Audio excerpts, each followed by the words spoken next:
The New England Patriots dynasty was built by the consistent and strong core of owner Robert Kraft, head coach Bill Belichick, and quarterback Tom Brady. Now with Tom Brady moving on from the organization, we can take a look back at what made the Patriots the most successful franchise in a 20-year period in NFL history. From 2001 to 2019, the Patriots had 17 playoff appearances, 17 AFC East division championships, 9 Super Bowl appearances, and 6 NFL Super Bowl championships. Along with all the success the team had during this time period, there were a few controversies that they were involved in. You know the saying, cheaters never win and winners never cheat? Yeah, it's not true. Winners are just cheaters that don't get caught.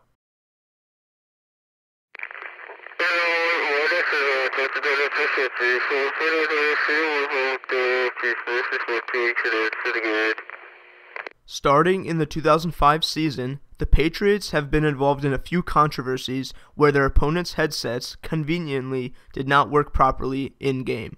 After a 2005 playoff game against the Patriots in New England, then Jaguars coach Jack Del Rio told reporters that the whole first half of the game his headset mysteriously malfunctioned and he lost coach-to-quarterback communication. He attributed the loss of communication as a major factor in the Jags' 28-3 loss to the Pats. In 2006, then Lions offensive coordinator Mike Martz told reporters how 2 separate times in-game against the Patriots, his communication system with his offense went out and he lost the ability to call plays. Both times happened to be in the middle of quality offensive drives when the Lions were building momentum.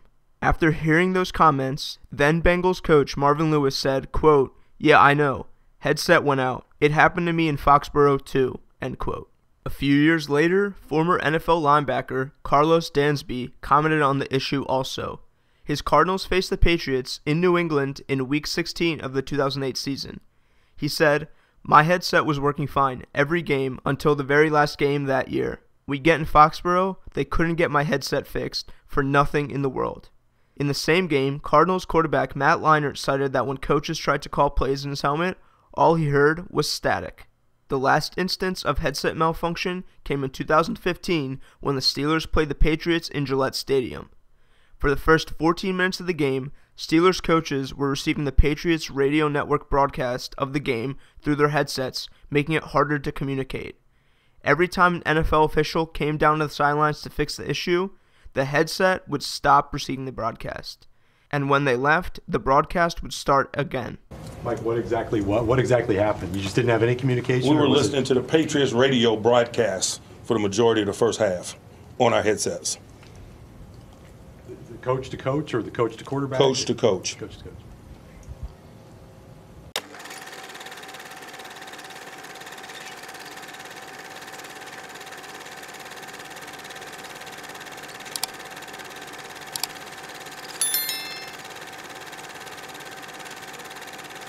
In a 2007 regular season game between the Patriots and the Jets, a New England's video assistant's camera and film was seized by NFL security, and it was revealed he was filming the Jets' defensive schemes. Jets then head coach Eric Mangini was the one who told security about the filming because as a former assistant to Bill Belichick, he knew about the team's filming of opposing teams and wanted to prevent the Patriots from having an advantage in the game.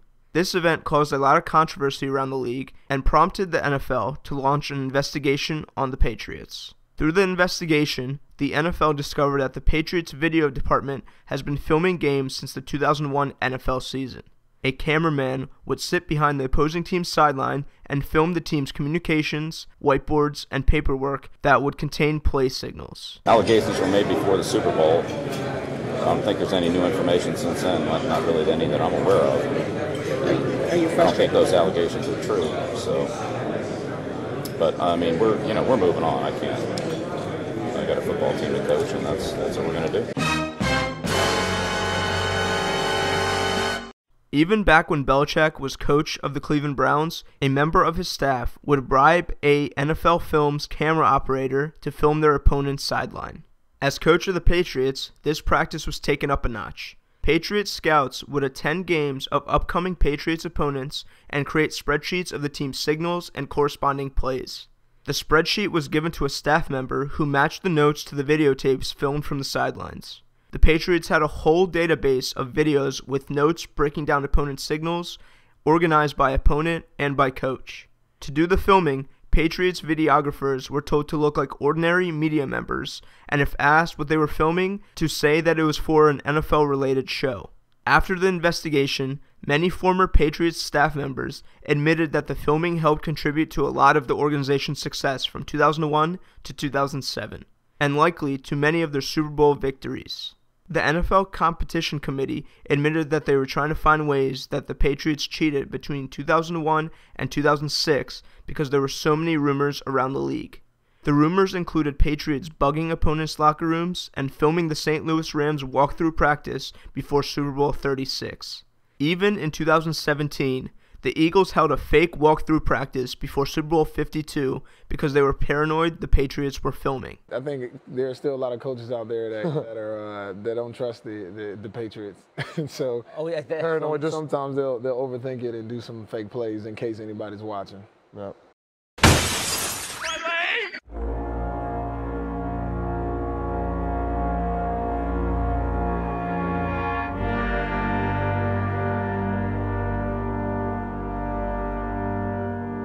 In 2014, two former key contributors to the Patriots became free agents and talked about how the team released falsified injury reports.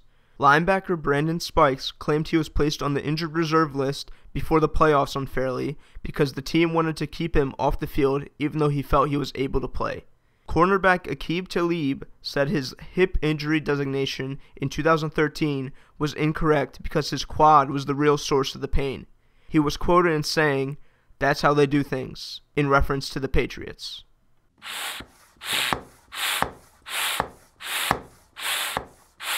In the 2014 AFC Championship game, the Patriots demolished the Colts 45-7. Shortly after the game, a report was released that Colts linebacker DeQuell Jacks felt that the football he caught for an interception was underinflated and alerted his coaches. As a result, the Colts made a claim to the league that the Patriots had deflated their footballs to make it easier for Tom Brady to throw in the cold weather. This once again prompted an NFL investigation into the Patriots organization. From the investigation, it was discovered that 11 out of the 12 of the team's footballs were significantly deflated in the game. There was a video showing how a Patriots locker room attendant entered a bathroom carrying 2 bags of balls. During the investigation, the NFL requested to look in Tom Brady's phone, but when he gave it to them, he had already factory reset the device, wiping it of any phone calls, messages, or emails. After the investigation concluded, it was determined that the Patriots' balls were intentionally deflated and that Tom Brady likely knew about it even though he claimed he had nothing to do with it.